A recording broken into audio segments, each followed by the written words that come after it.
I'm Kerry Reid, I'm the head of school at Westwood Primary. We're based in Lowestoft and we are part of the Active Learning Trust. We're a school that have typically a very tricky catchment area. We have 55% children in receipt of pupil premium.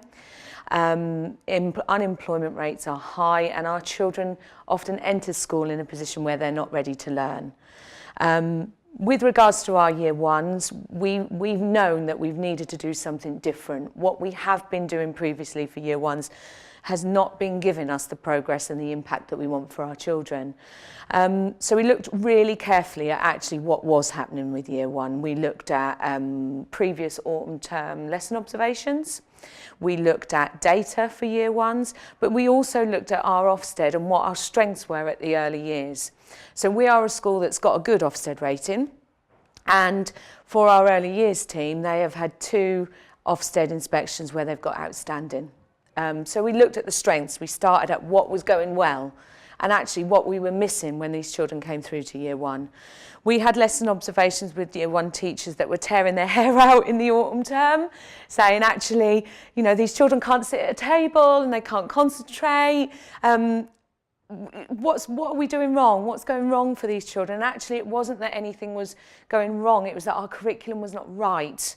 So our lesson observations for the autumn term for year one said the same things each year for 2 years succession.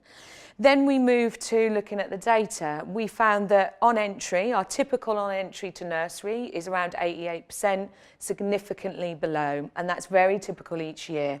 By the time they finish reception, our GLD average is around 75%. So our children are making rapid progress from 2 to reception. Then we were seeing a plateau going into year one. And this was happening at the autumn term. So again, another really hot indicator that this curriculum is not right. We started bringing the early years environment through to year one. That was kind of our starting point, thinking, okay, so let's use the continuous provision.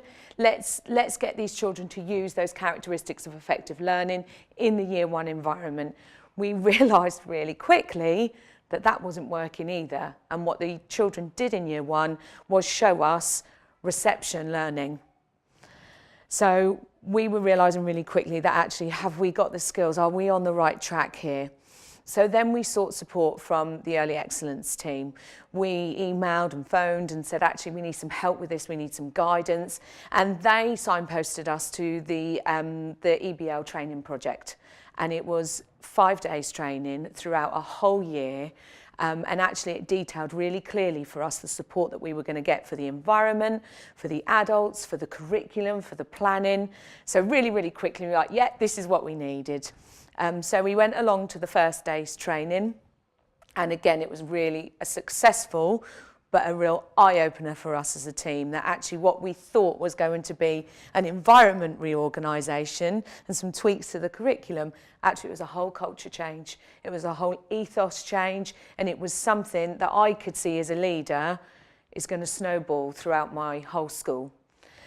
So I very quickly came back to the school development plan. I detailed really clearly that actually I wanted this to begin in nursery, grow through using the EBL into Key Stage 1, and then actually my blue sky thinking was then it comes through into year 3 and 4 and so on and so forth, all the way up to year 6. The training detailed, it really helped us looking at environment planning, but what it actually really looked at for us was the curriculum, making sure that the Key Stage 1 curriculum matched the needs of our children, and the environment supported and exploited every opportunity for children to learn in the right ways. So we focused on the classroom environment in year 1 first, then we moved through to the key stage area. We focused on the continuous provision planning that Early Excellence took us through, and we did the plan first, then we resourced. And really quickly, we started to build this environment that actually we saw increased involvement, in children really engaged, leading their own learning, adults really engaged, high levels of involvement for adults and for children, and actually rapid steps of progress, real quick movements for children, because they were able to apply literacy and maths wherever they went.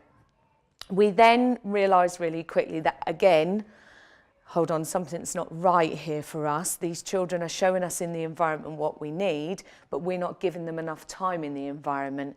So we went back, and I think it was session 3 with Early Excellence that then looked at timetabling, looked at your day, how you could stop interrupting the children's learning. We pulled out things like break times, we pulled out assemblies, we pulled out discrete PE teaching, and again we used the day to actually say, no, we really need continued sustained periods of learning through play.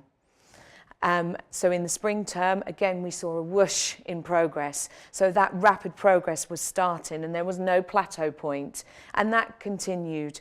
The staff took a lot from the early excellence training, and that were the 2 teachers to begin with. Then we included the TAs, and now all of the team, all of the TAs, all of the teachers have received the early excellence training for EBL. So it is very much an integrated teaching team. It's a whole team effort, and I'm now using those staff to support the growth into Key Stage 2. So the impact has been great for us as a school, but actually what we really needed was figures. We needed data. Ofsted came to visit us in February.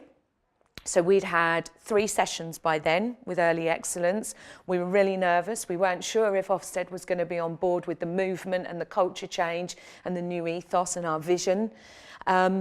And actually by the end of the second day, they were really on board. We were getting comments, and it's in our Ofsted report, that actually children were so involved, they were leading their own learning.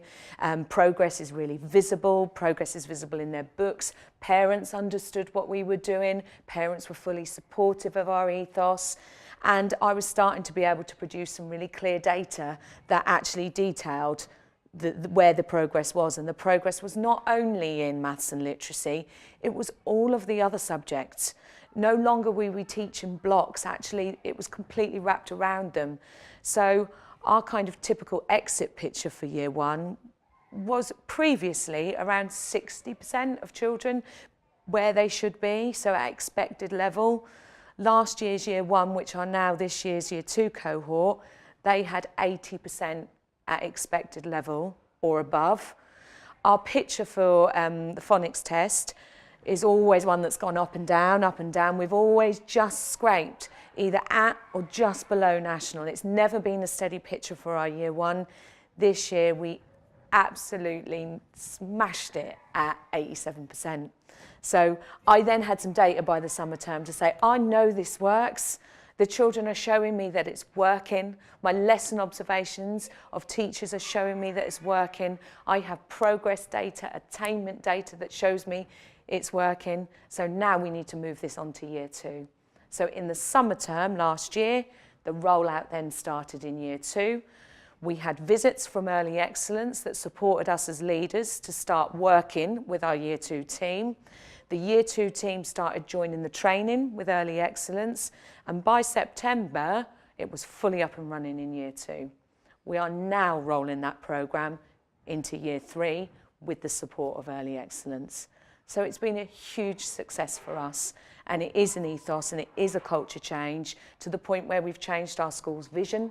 We've changed our ethos. It's all over our website, and actually our parents' feedback is so positive. So we are really, really grateful, and we are going to continue, and you are going to expect to see it in year 6. That's my plan anyway.